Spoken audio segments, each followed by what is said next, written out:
बोलिए सरस्वती मैया की।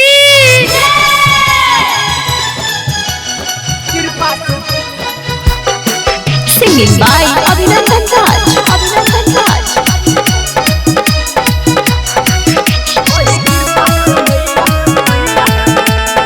Recording by Emotion Music. Basant Panchami के पावन त्योहार एले, मैया हंसा पे देखियो सवारी एले।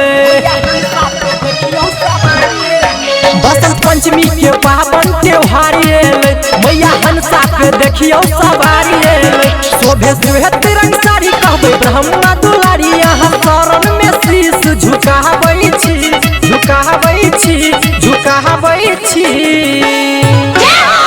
माथे बांधने छी हम चुनरिया ये, अही कृपा से मैया भजन गाबै छी, अही कृपा से मैया भजन गाबै छी, अही कृपा से मैया भजन गाबै छी।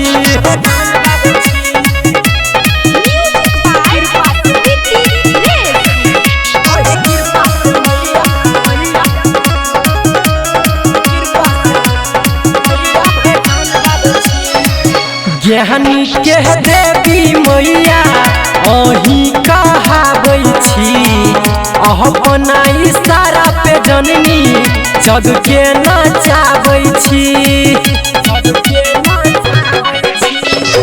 ज्ञानी के देवी मैया अही कहाबै छी, अपना इशारा पे जननी जग के नचाबै छी। रखबै माथबा पे हाथ हम छोड़बै ने साथ, मैया अही के आशीष पाबै छी, पाबै छी, पाबै छी। माथे बांधने छी हम चुनरिया ये, अही कृपा से मैया भजन गाबै छी, अही कृपा से मैया भजन गाबै छी, अही कृपा से मैया भजन गाबै छी।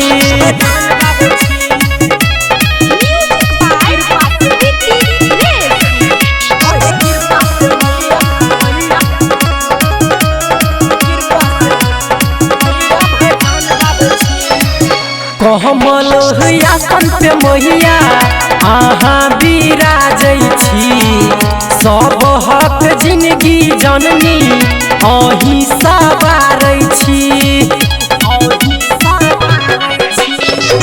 कमल आसन पे मैया अहाँ बिराजै छी, सब हक जिंदगी जननी अही सवारै छी। सातो स्वर के छी साज गाबे अभिनंदन राज, मैया मूर्खों के ज्ञानी बनाबै छी, बनाबै छी, बनाबै छी।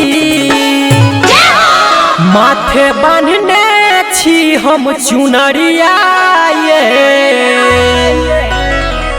अही कृपा से मैया भजन गाबै छी, अही कृपा से मैया भजन गाबै छी, अही कृपा से मैया भजन गाबै छी।